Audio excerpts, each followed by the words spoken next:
Hola misteriosos. Hoy vamos a hablar de un tema tan viejo como la religión misma. Espero que el video te guste y te suscribas y nos des tu like. Deja en la caja de comentarios el tema que te gustaría escuchar en nuestros próximos videos. Muchas gracias.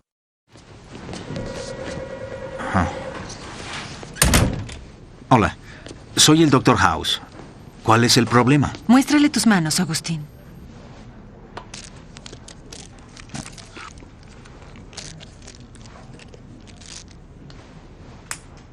Parece un estigma. ¡Shh! ¡Payos!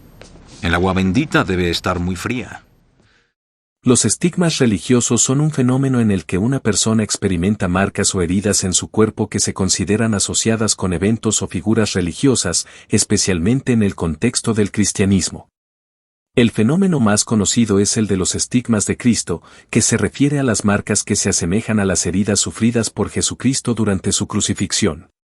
Este tipo de estigma es percibido como una manifestación espiritual o milagrosa, y a menudo se interpreta como un signo de profunda devoción religiosa. El fenómeno del estigma religioso tiene sus raíces en la Edad Media y ha estado presente en diversas tradiciones religiosas, aunque es más comúnmente asociado con el cristianismo. La idea de los estigmas comenzó a asociarse con los místicos y los santos, aquellos individuos que buscaban imitar los sufrimientos de Cristo o que experimentaban una unión especial con Dios a través de su sufrimiento.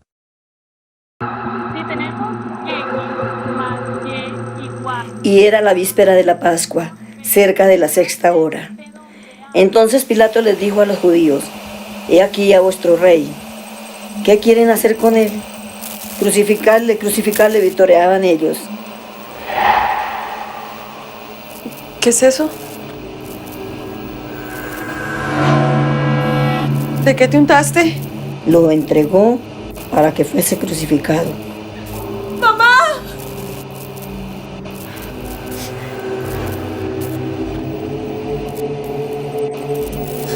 Crucifixión. ¿Qué pasó? No sé. Yo estaba aquí. No. Pero al entrar al sepulcro, al lugar donde moraba su cuerpo, no estaba Jesús. ¿Qué está haciendo? Todos quedaron sorprendidos. El hombre que estaba allí les dijo: «No teman, el Señor ha resucitado». Mamá, tengo sed. Ay, mi niña. El primer caso documentado de estigmas en la historia cristiana se atribuye a San Francisco de Asís en el siglo XIII. Según los relatos, mientras meditaba en un monte, San Francisco recibió las marcas de las 5 heridas de Cristo, las de las manos, los pies y el costado. Este evento fue interpretado como una señal de su profunda identificación con el sufrimiento y sacrificio de Jesús. Marcas en el cuerpo. Las personas que experimentan estigmas suelen desarrollar marcas visibles en las manos, los pies, el costado, la frente o incluso en la cabeza. En lugares donde tradicionalmente se cree que Jesús sufrió las heridas durante su crucifixión, por ejemplo, los clavos en las manos y los pies, la lanza en el costado y la corona de espinas. En algunos casos, estas heridas sangran de manera inexplicable. Simbolismo cristiano. Los estigmas tienen un profundo simbolismo en el cristianismo, ya que representan la identificación con el sufrimiento de Cristo. La crucifixión de Jesús es vista como el acto central de la salvación humana en la teología cristiana. Las personas que tienen estigmas a menudo son vistas como figuras místicas que están en una relación especial con Dios y experimentan el sufrimiento divino en un nivel físico. Experiencias místicas. Las personas que experimentan estigmas también suelen tener experiencias místicas o visiones de Cristo. Algunas describen tener una conexión directa con lo divino, donde sienten una fuerte presencia de Jesús o experimentan éxtasis religiosos durante la manifestación de las heridas. No siempre son visibles, en algunos casos, las marcas no son visibles todo el tiempo. Las heridas pueden aparecer de manera temporal o de forma periódica. En algunos casos, las personas experimentan sangrados o dolor, pero sin lesiones físicas claras que puedan ser explicadas científicamente. Santa Catalina de Siena, 1347 a 1380. Esta mística italiana es famosa por haber experimentado estigmas durante gran parte de su vida. Su devoción a Cristo y su dedicación a la oración la llevaron a ser considerada una de las grandes santas de la Iglesia Católica. Santa Teresa de Ávila, 1515 a 1582. También una mística española, Santa Teresa experimentó visiones y éxtasis divinos, y en algunos relatos se menciona que también padeció ciertas manifestaciones estigmáticas. Padre Pío de Pietrelcina, 1887 a 1968. Uno de los casos más conocidos y documentados en tiempos modernos. El Padre Pío, un sacerdote capuchino italiano, experimentó los estigmas durante más de 50 años. Estas marcas fueron altamente visibles y causaron mucha atención en la Iglesia Católica. Su vida fue acompañada de una intensa vida de oración y dedicación espiritual, lo que fortaleció la percepción de que sus estigmas eran una señal divina. Francisco Forgione, más conocido como el Padre Pío, nació en mayo de 1887 en Italia. A los 15 años ingresó al noviciado franciscano y en 1910 fue destinado a la ciudad de San Giovanni Rotondo. Era un hombre muy firme y decidido. Por ejemplo, cuando escuchaba confesiones, se veía que las personas andaban con rodeo o no eran sinceras. Ahí era duro. El Padre Pío, según la historia de él, alguien se iba a confesar y si no le decía realmente las cosas se enojaba, se ponía furioso y los echaba del confesionario. También era un hombre que expresaba una gran ternura. Yo creo que la clave del Padre Pío era un hombre, él mismo lo dice, devorado por el amor de Dios y al prójimo. La suegra de Ana Alicia le contó las historias del Padre Pío cuando ella vivía en Italia. Nos cuenta que él tenía un don especial, que podía ver cosas que otros no. El Padre Pío llegó a hacer una misa. Y en la misa, ¿cómo se llama? Había que toda la gente comulgaba, qué sé yo. Mi suegra comulgó y ella tenía una hija que tenía una niñita, pero el papá no se hacía presente, o sea, no se habían casado. En esa época era una cosa espantosa. Comulgó mi cuñada con la niñita, y cuando llegó a él, el Padre Pío lo miró y le dijo: primero cumple con tu deber y después ven a comulgar, sin haberlo visto en su vida. Reza, espera y no te preocupes, predicaba el Padre Pío a sus fieles. De hecho, él manifestaba que solo quería ser un fraile que reza, y en eso estaba cuando a sus 31 años ocurrió algo increíble. Un día, después de celebrar misa, estaba en el coro orando ante un crucifijo y tuvo ese fenómeno y recibió las llagas en las manos, en los pies y el costado. Ahora, esto no era para él como una especie de medalla, de triunfo, era algo que le humillaba. Dicen que perdía una copa de sangre diaria y que sus llagas nunca se infectaron. La voz se corrió rápidamente y cada vez eran más los fieles y los curiosos que querían conocer al padre, que pasaba hasta 16 horas en el confesionario. Fue algo que le causó muchísimos problemas. Le dolía porque sangraba todos los días y además fue motivo de mucha incomprensión. Después de mucho investigar el fenómeno que movía a cientos de personas, la Iglesia y la ciencia desacreditaron el origen de las llagas del Padre Pío. La Iglesia se portó muy mal con él, o sea, no creían en él, creían que era, qué sé yo, no sé, ideas de él, brujería, pero no, se portó muy mal. Lo tuvieron en el convento encerrado, que no lo dejaban que hablara, no lo dejaban que tuviera contacto con nadie. Por orden del Santo Oficio, el Padre Pío estuvo en el más completo aislamiento. No podía confesar ni hacer misa, menos recibir visitas. También se le prohibió responder las cartas que a esas alturas recibía de todas partes del mundo. Le pusieron micrófono. La Iglesia usó esto, ¿verdad?, que es inmoral, ciertamente, y también hermanos capuchinos, y detrás de eso estaba también lo que se llamaba el Santo Oficio. Fue acusado de inmoralidad o que él se causaba. Hubo muchas acusaciones. Fue realmente las llagas, fue un camino de sufrimiento y para él de confusión. El Padre Pío tenía una compasión especial por los enfermos, por ello creó la Casa del Alivio al Sufrimiento, un hospital que se hacía tremendamente necesario, pues en San Giovanni Rotondo no existía uno, de ahí la cercanía del sacerdote con los enfermos, cercanía que María Susana conoció perfectamente luego que un resfriado la dejara internada en el hospital de la Universidad Católica. Después me agravé de un día para otro y mis dos pulmones colapsaron y tenían todos los cuadros posibles que podía tener una neumonía. Mis pulmones parecían los de una viejecita de unos 80 años, los pulmones absolutamente colapsados, como que yo fuera una fumadora empedernida y nunca había fumado. ¿Y qué edad tenía usted ahí? 38 años. María Susana comenzó a rezarle al Padre Pío, pero no para que la mejorara. Ella pedía que la enfermara más porque quería entregarle su vida a Dios y por ello pidió un confesor.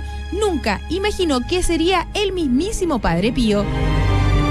Cuando me doy vuelta hacia mi izquierda estaba Padre Pío y se estaba sonriendo y el primer signo que hizo él fue el de la absolución con sus manos. ¿Usted lo reconoció? Inmediatamente. ¿Y qué sintió en ese momento? Primero me dio susto. Yo dije, me va a retar porque Padre Pío siempre tenía como un poco fama de ser un poco enojón. Pero después, en ese instante, lo que hace Padre Pío, se agacha sobre mí y me da un beso en la frente y sentí los labios sumamente tibios.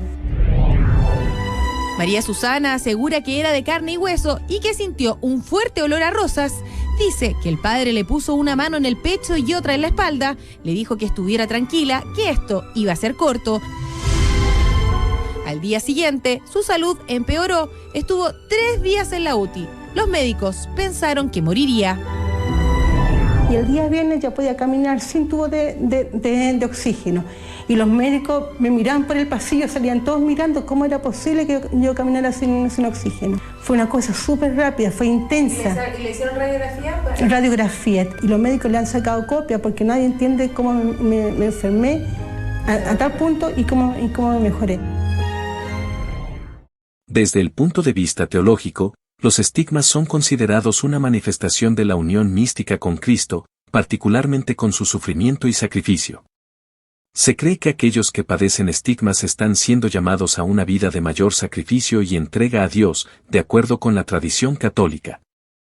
Además, los estigmas son vistos como una prueba de la santidad de la persona que los recibe.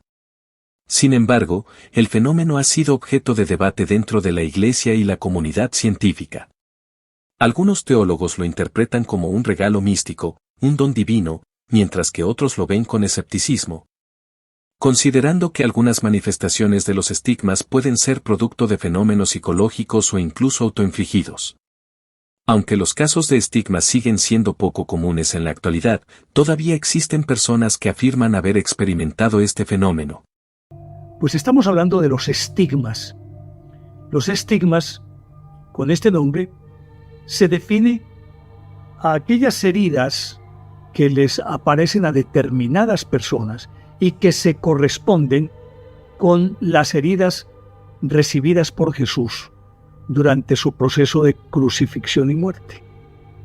Entonces, aparecen heridas en las palmas de las manos, el lanzazo en el costado, perforaciones en los empeines de ambos pies, corona de espinas, que son exactamente aquellas heridas clásicas que conocemos y que históricamente nos han contado y que en el Nuevo Testamento leemos como que debió sufrir Jesús todo eso y quedar ahí como una marca. Y entonces estas personas aparecen marcadas por esas heridas de una manera inexplicable. En el primer milenio, decía, no hubo ningún referente en este sentido, pero comenzando el segundo milenio empezaron a aparecer los estigmatizados. Pero en el siglo XX hubo una muy discutida, que fue Therese Neumann. Esa no fue religiosa. Ella había nacido en 1898 y es quizás uno de los más famosos casos y de los que lo toman para afirmar que es un caso físico de histeria. ¿Hasta qué punto? No sabemos. Nunca pudo ser monja y en 1918 ella, que trabajaba en el campo como cualquier hombre, podando, digámoslo, en las faenas características del campo, cortando hierba y demás, hubo un incendio y ella se ofreció como voluntaria y empezaron a apagar el incendio. A raíz de eso le surgieron unos dolores terribles en la espalda porque ella cargaba baldes llenos de agua enormes y parece que eso la afectó. Días después de aparecerle ese dolor, se rodó por unas escaleras. En suma, al final de cuentas, quedó postrada en una cama. Quedó postrada en la cama y al poco tiempo quedó ciega. Y durante 5 años estuvo ciega. Y de la misma manera inopinada como quedó ciega, recuperó la vista 5 años después. Y era especialista en endosarse los dolores de los demás. Cuentan que un seminarista no iba a poder ordenarse sacerdote porque tenía un tumor en la garganta y no podía hablar. Entonces lo iban a sacar del seminario. Ella en oración le pidió a Dios que le entregara ese tumor a ella para que él pudiera ser sacerdote. Pues dicho y hecho, le apareció el tumor a ella. Y así como esos, pues muchas otras cosas le ocurrieron a Teresa Neumann. Entre ellas, en 1926 le aparecieron los estigmas. Le aparecieron los estigmas todos completos. Pies y manos perforadas. Corona de espinas. Lanzazo en el costado. Siempre manando sangre profusamente. Y se dice que de viernes a lunes, particularmente los viernes santos. Y de acuerdo con los exámenes que le hacían y el seguimiento que le hicieron durante muchísimo tiempo, ella perdía hasta 4 kilos de peso y más de 1 litro de sangre. Pero nunca estaba ni anémica ni enferma. Y con la característica primordial de los estigmas, que están las heridas, pero nunca se infectan y nunca se inflaman. Y por sí mismas ellas no producen fiebre. Lo que están ahí, como si fueran heridas acabadas de ser, completamente frescas. Se dio en el caso de San Francisco, en el caso de Santa Verónica Giuliani, en el caso de Santa Catarina Emmerich, en el caso del Padre Pío y en el caso de Therese Neumann. La diferencia es que Therese Neumann no era religiosa. Ella murió en 1962. Y durante todos esos años, desde 1918, tuvo los estigmas que le desaparecían los lunes y le reaparecían los viernes. Pero aparte de eso, estuvo ciega, cargó un tumor y otras enfermedades más que prácticamente se podría decir que era, digámoslo de esta manera, un catálogo de enfermedades. Inclusive le iban a amputar una pierna porque se le infectó. Y ella dice que encomendada a Santa Teresita de Lisieux le hizo el milagro y no perdió la pierna. Porque ella quiso hacerse dueña de un dolor que tenía una vecina en una pierna. Pero lo extraño de todo esto era que supuestamente habría de amputársele la pierna, pero el área donde estaba la llaga correspondiente al pie, a ese pie, o sea, aquel hueco que perforaba el empeine hasta la planta del pie, rosadito, sano, como si nada hubiera ocurrido. Y ahí para arriba, no era que hubiese infección, sino una inflamación correspondiente con esa supuesta lesión.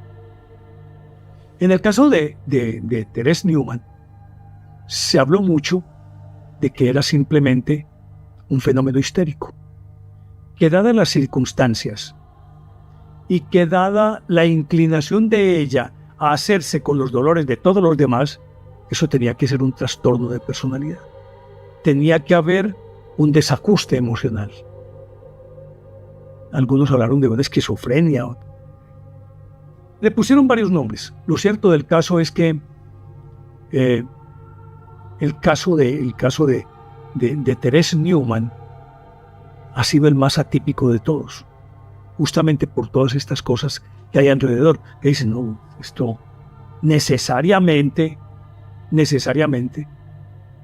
es un fenómeno psicótico y no tiene que ver absolutamente nada con un rapto místico o con esos éxtasis que eran como un denominador común en los anteriores estigmatizados. El caso de Therese Neumann. En el contexto moderno, los estigmas a menudo se asocian con fenómenos místicos o con una vida de devoción intensa. Sin embargo, el hecho de que los estigmas no sean explicables de manera científica o médica ha generado discusión entre los expertos. Algunas teorías sugieren que podrían estar relacionados con trastornos psicológicos o la manifestación de creencias profundas, mientras que otros los interpretan como manifestaciones sobrenaturales de la fe. Hay películas en donde podemos observar dichos estigmas.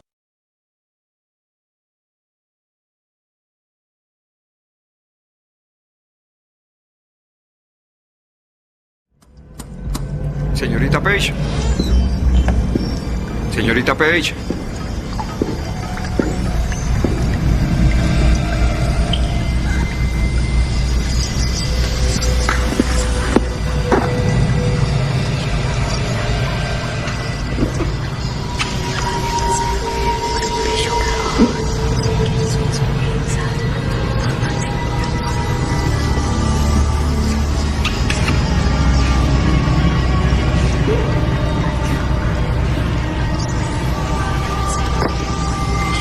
Frankie.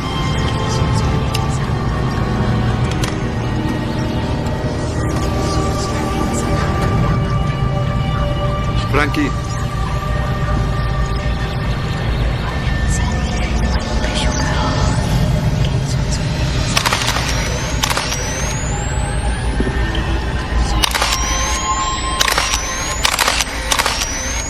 Frankie.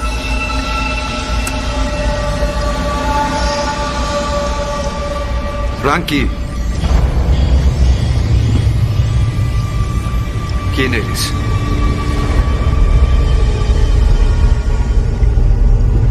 Il messaggero non è importante.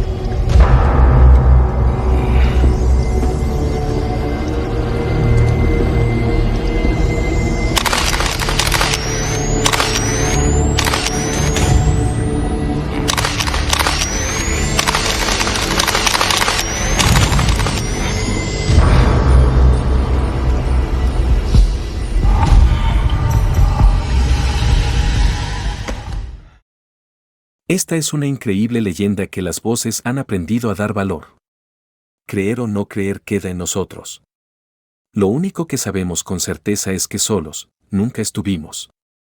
Si el video fue de tu interés, te invito a suscribirte y a tocar la campanita para seguir nuestros futuros videos. Creceremos juntos en un misteriosamente mundo paranormal.